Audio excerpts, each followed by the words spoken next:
Welcome to the Foxhole. I'm Nandor Fox Schaefer, and I swear I'm not lying.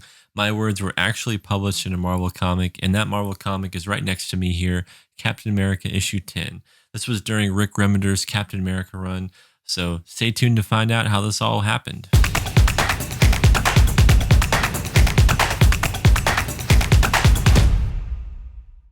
It was 2013.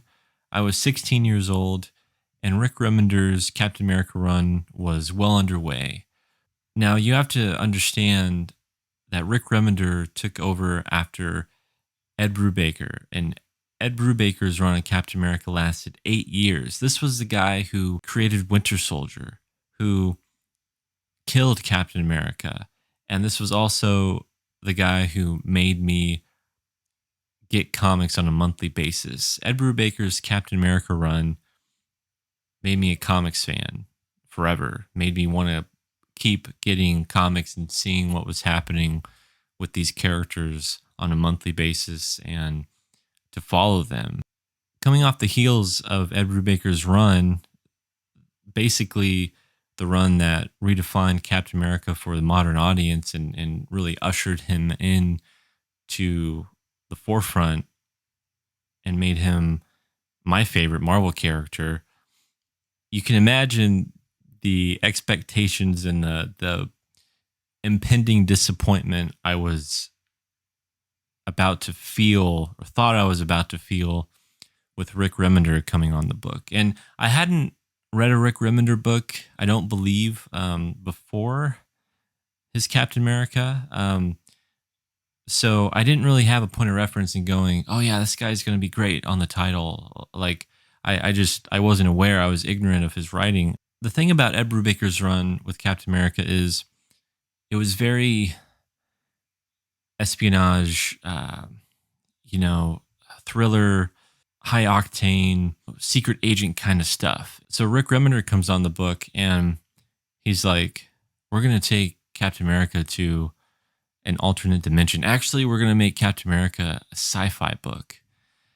And you're like, what? After 8 years of being on the ground, of having such a realistic and completely authentic, modern day take on the character, and now we're gonna bring him to space, or in an alternate dimension. I was I was worried. I was worried what was going to happen to the character.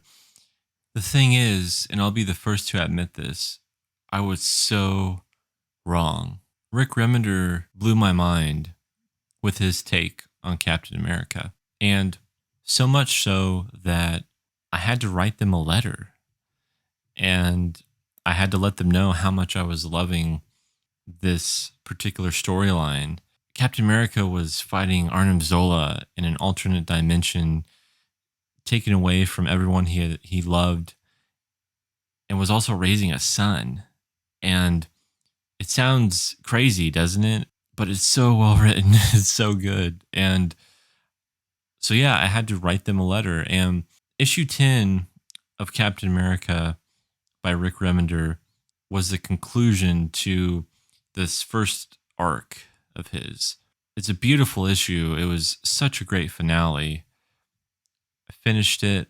I was moved.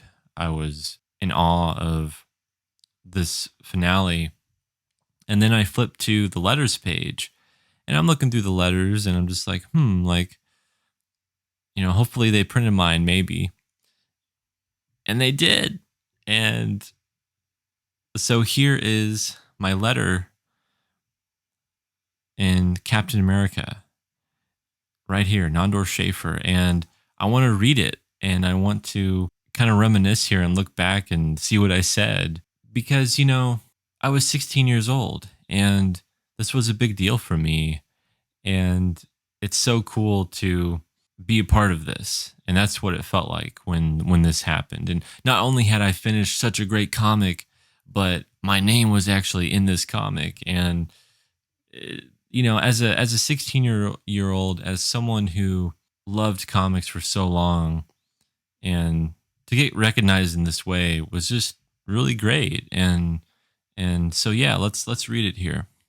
To the Captain America Comics team, I just finished reading issue 8 of Captain America, and I am in shock. So yeah, I was writing about issue 8, like, and issue 10 here was fantastic. Almost every issue was so good, but 8 really hit me hard too. It's possibly the only issue of a comic that has ever made me feel this way before. What an issue. Not only that, what a series so far. This Cap run has been nothing but spectacular. It has had brutal action, a great dramatic story, and terrific artwork. Seeing Captain America and Zola, I'm really happy you chose Zola as the main villain, at each other's throats is very satisfying. And yeah, see, Arnim Zola was a character that Ed Brubaker didn't necessarily take head on too much. In even like Baron Zemo wasn't a big part of his run either. So there were some of Cap's Rogues Gallery that they were more side antagonists in during that run. So it was cool to see Zola actually be the main baddie. And I absolutely love all the thoughts that are going through Cap's head. Yeah, so I really should reread this because this is another example of a series that Rick Remender knows how to write inner dialogue and character narration, and his stuff with Steve Rogers was man, it was cream of the crop, guys. Thank you, Rick Remender and John Romita Jr., for taking the time to craft a memorable and engaging comic book. I look forward to every issue, and I'm especially excited to see what happens in the coming months. And boy, was I not disappointed. Like, for the majority of Rick Remender's run, I was completely blown away. I was all my expectations were exceeded. You know, although they were low, like I didn't expect it to be this good, especially after the 8-year run that Ed Brubaker had. The majority of work with Steve Epting, who is like my favorite comic book artist. So this is an example of like no one's gonna top this writer or this particular run on a series. You know, give the next guy a chance. They won't always fail you or fail the character. And this is a prime example of a writer taking a character in a different direction. But if you're a good writer, it doesn't matter. You can nail it. You can do it. So if you have Captain America issue 10 by Rick Remender and John Romita Jr. in one of your short or long boxes hidden away somewhere, pick that up and you'll see my name in the letters column. Thank you guys for letting me share that with you. And you know, while this channel is about being a comic book creator and being a writer, it's also about being a fan. And that's something that I'm hoping to bring more to this channel, more of that content to this channel, is showing, you know, my own comics journey and the history and growing up and just being a fan and what that's been like for me and the stories and experiences and just the neat things that have happened. And I'm sure that you all have experienced in some form too. Have you had a letter that's been published in a comic? You know, let me know. I'd love to like read it and find it and check it out.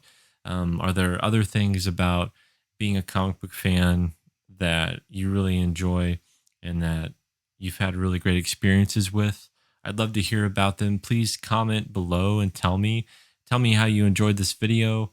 Please subscribe to Foxhole Comics here on YouTube. Really appreciate you guys, and I'll see you in the next video.